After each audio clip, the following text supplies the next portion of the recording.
അമേരിക്കയും യൂറോപ്പിനെയും തകർക്കാൻ ചൈന ഒരു വമ്പൻ പദ്ധതി ഇടുന്നുണ്ടെന്നൊക്കെ കേൾക്കുന്നു. എന്താണ് അതിലെന്തെങ്കിലും വാസ്തവമുണ്ടോ? അതായത് ഈ കയറ്റുമതിയുമായി ബന്ധപ്പെട്ടിട്ട് അമേരിക്ക ഇതിനോടകം തന്നെ വിവിധ ഇന്ത്യ ഉൾപ്പെടെയുള്ള രാജ്യങ്ങൾക്ക് തീരുവയിൽ വലിയ വ്യത്യാസം വരുത്തിയിട്ടുണ്ട്. അപ്പോൾ ചൈനയെ സംബന്ധിച്ചിടത്തോളം ചൈനയ്ക്ക് കയറ്റുമതിയിലൊക്കെ ഈ തീരുവയിൽ വ്യത്യാസം വരുത്തി കഴിഞ്ഞാലും ഈ ലോകത്തിലെ ഒട്ടുമിക്ക സാധനങ്ങളുടെയും നിർമ്മാണത്തിൽ ചൈനീസ് ഉൽപ്പന്നങ്ങളുടെ പങ്ക് ഒരിക്കലും തള്ളിക്കളയാൻ പറ്റാത്ത, അതായത് നമ്മളിപ്പോൾ ഉപയോഗിക്കുന്ന നമ്മൾ ഷൂട്ട് ചെയ്യുന്ന ഈ ക്യാമറയാണെങ്കിലും അതല്ല ഇനിയിപ്പോൾ നമ്മൾ ഉപയോഗിക്കുന്ന മൊബൈൽ, അങ്ങനെ ഏത് ഇലക്ട്രോണിക് സാധനങ്ങളോ അതല്ലാത്ത സാധനങ്ങളോ ഒക്കെ ആണെങ്കിൽ പോലും ഈ ചൈനീസ് നിർമ്മിതമായിട്ടുള്ള ഈവൻ ഒരു സ്ക്രൂ ആണെങ്കിൽ പോലും ഏത് സാധനത്തിലും ഉപയോഗിക്കുന്ന സ്ക്രൂ ആണെങ്കിൽ പോലും ഒരു ചൈനയുടെ ഒരു കരസ്പർശം ഉണ്ടാവും എന്നുള്ളതാണ് വസ്തുത. അപ്പോൾ സ്വാഭാവികമായിട്ടും അമേരിക്ക തീരുവ വർദ്ധിപ്പിക്കുന്നതിലൂടെ ചൈനയുടെ നിർമ്മിതമായിട്ടുള്ള ഉൽപ്പന്നങ്ങൾ പലതും അമേരിക്കയിലേക്കോ യൂറോപ്പിലേക്കോ ഒന്നും കയറ്റുമതി വേണ്ട എന്ന് തീരുമാനിച്ചു കഴിഞ്ഞാൽ സ്വാഭാവികമായിട്ടും ലോകത്തെല്ലാവരും വിവിധ ഉൽപ്പന്നങ്ങളുടെ നിർമ്മാണവുമായി ബന്ധപ്പെട്ട് വലിയ പ്രതിസന്ധിയിലേക്ക് പോകും. അങ്ങനെ ഒരു നീക്കത്തിലേക്ക് ചൈന പോകുന്നു എന്നൊരു വസ്തുതയാണ് ഇപ്പം മനസ്സിലാക്കാൻ പറ്റുന്നത്. അതിൽ ഈ അപൂർവ ലോഹങ്ങളുടെ കയറ്റുമതി പിടിമുറുക്കിക്കൊണ്ടാണ് ലോകത്തെ തങ്ങളുടെ കാൽ കീഴിൽ ആക്കാൻ ചൈന ഒരുങ്ങുന്നു എന്നുള്ളൊരു വാർത്തയാണ് വരുന്നത്. ഇനി ലോകത്തിലെ അപൂർവ ലോഹങ്ങളുടെ ഉൽപ്പാദനത്തിന്റെ 70 മുതൽ 80% വരെ ചൈനയാണ് ചെയ്യുന്നത്. ചൈനയിലാണ് ഏറ്റവും കൂടുതൽ ഈ അപൂർവ ലോഹങ്ങൾ ഉൽപ്പാദിപ്പിക്കുന്നത് എന്നാണ് പറഞ്ഞു വരുന്നത്. അപ്പോൾ ഇതിന്റെ ഖനനം, സംസ്കരണം, കയറ്റുമതി തുടങ്ങിയ എല്ലാ മേഖലകളിലും ചൈനയ്ക്ക് വ്യക്തമായ ആധിപത്യമുണ്ട്.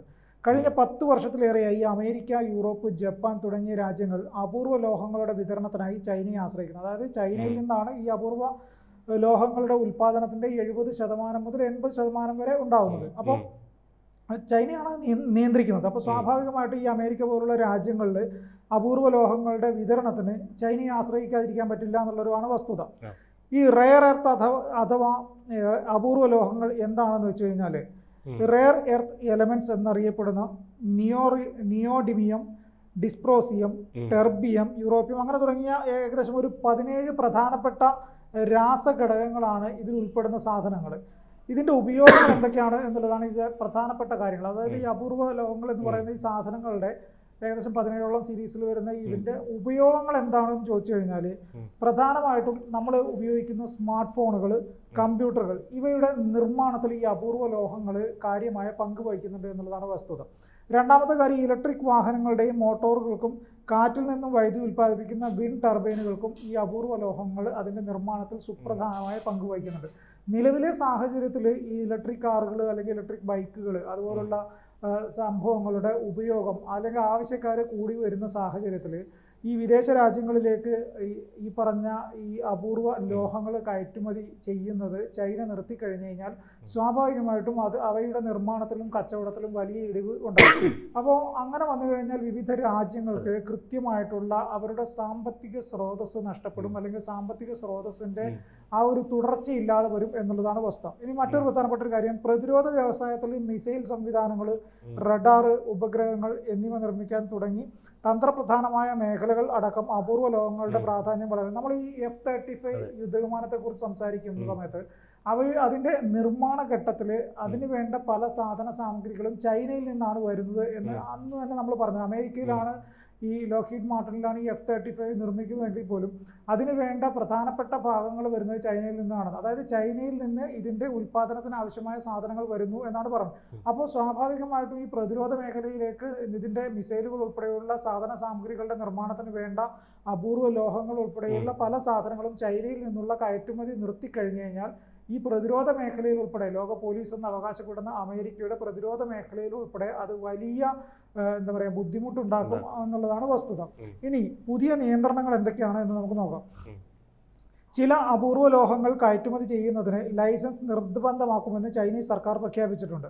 സാങ്കേതിക പ്രതിരോധ മേഖലകളിൽ ഉപയോഗിക്കുന്ന ഉയർന്ന ഗുണമേന്മയുള്ള അപൂർവ ലോഹങ്ങൾക്ക് ഇതിൽ കൂടുതൽ നിയന്ത്രണങ്ങൾ ഉണ്ടാകും. അതായത് പ്രതിരോധ മേഖലകളിലും സാങ്കേതിക മേഖലകളിലും ഉപയോഗിക്കുന്ന, അതായത് നിർമ്മാണത്തിന് ആവശ്യമായിട്ട് ഉപയോഗിക്കുന്ന ഈ അപൂർവ ലോഹങ്ങൾക്ക് ലൈസൻസിന് അപ്പുറത്തേക്ക് കൂടുതൽ നിയന്ത്രണങ്ങൾ, അതായത് ഒരുപാട് പേപ്പറുകളൊക്കെ പാസ്സാക്കിയാൽ മാത്രമേ ഇത് കയറ്റുമതി ചെയ്യാൻ പറ്റൂ എന്നുള്ളൊരു അവസ്ഥയിലേക്ക് വരും.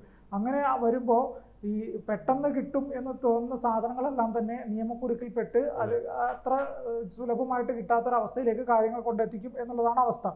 ഇനി ഉയർന്ന ഗുണമേന്മയുള്ള അപൂർവ ലോഹങ്ങൾക്ക് ഇതിൽ കൂടുതൽ നിയന്ത്രണം ഉണ്ടാകും. അമേരിക്കയുമായുള്ള വ്യാപാര സാങ്കേതിക യുദ്ധത്തിൻ്റെ ഭാഗമായുള്ള ഭൗമരാഷ്ട്രീയ സമ്മർദ്ദമാണ് ഈ നിയന്ത്രണങ്ങളുടെ പ്രധാന കാരണം എന്ന് ഈ രംഗത്തെ വിദഗ്ധർ ചൂണ്ടിക്കാണിക്കുന്നു. സാങ്കേതിക വിദ്യയിലെ വേർതിരിവ് തടയാനുള്ള ഒരു ശ്രമം കൂടിയാണിത് എന്നും വിലയിരുത്തപ്പെടുന്നുണ്ട്. ഇനി ചൈനയുടെ ഈ നയമാറ്റത്തിനെ തുടർന്ന് അന്തർദേശീയ പ്രതികരണങ്ങൾ ഉണ്ടായിട്ടുണ്ട് എന്നത് വളരെ ശ്രദ്ധേയമാണ്. അതായത് ചൈന ഈ കയറ്റുമതി നിയന്ത്രിക്കാൻ തുടങ്ങിയ സമയത്ത് വിവിധ രാജ്യങ്ങൾ അതുമായി ബന്ധപ്പെട്ടുള്ള പ്രതികരണങ്ങൾ നടത്തിയിട്ടുണ്ട്. ഇപ്പോൾ അമേരിക്ക പ്രതികരണം നടത്തിയിട്ടുണ്ട്. മറ്റ് സുപ്രധാനമായിട്ടുള്ള ഇവരുടെ പ്രധാനപ്പെട്ട ഉൽപ്പന്നങ്ങൾ ഉപയോഗിക്കുന്ന രാജ്യങ്ങൾ, ഇന്ത്യ പോലുള്ള രാജ്യങ്ങളല്ല, ഇന്ത്യ, റഷ്യ, ചൈന അവർ അച്ചുതണ്ട് വേറെ രൂപീകരിക്കുന്നത് കൊണ്ട് തന്നെ ഇന്ത്യക്കും റഷ്യക്കൊന്നും വലിയ ബുദ്ധിമുട്ടുണ്ടാകാൻ സാധ്യതയില്ല. പക്ഷേ അമേരിക്ക, യൂറോപ്പ് പോലെയുള്ള സ്ഥലങ്ങളിലെ രാജ്യങ്ങളാണ് ഈ പ്രധാനമായിട്ടും ഈ കയറ്റുമതിയിൽ നിയന്ത്രണം ഏർപ്പെടുത്തുന്നതുമായിട്ട് വന്ന് വലിയ പ്രതിസന്ധിയിലേക്ക് പോകുന്നത്. അവരാണ് ഇതിൽ വലിയ പ്രതികരണങ്ങൾ നടത്തിയിട്ടുള്ളത്. പിന്നെ അമേരിക്ക തങ്ങളുടെ ചിപ്സ് നിയമത്തിൽ മാറ്റങ്ങൾ വരുത്തിക്കൊണ്ട് ക്രിട്ടിക്കൽ മിനറൽ സ്ട്രാറ്റജി തുടങ്ങിയ പദ്ധതികൾ ആരംഭിച്ചിട്ടുണ്ട്. എന്നാൽ ഈ പദ്ധതികളിലൂടെ ആഭ്യന്തര ഉൽപ്പാദനം വർദ്ധിപ്പിക്കാൻ അമേരിക്കയ്ക്ക് വർഷങ്ങൾ വേണ്ടിവരും എന്നതൊരു പ്രധാന വെല്ലുവിളിയാണ്. യൂറോപ്യൻ രാജ്യങ്ങളാവട്ടെ സ്ട്രാറ്റജിക് ഓട്ടോണമി ലക്ഷ്യമിട്ട് പുതിയ ഖനന പുനരുപയോഗ പദ്ധതികൾ ആരംഭിച്ചു കഴിഞ്ഞിട്ടുണ്ട്.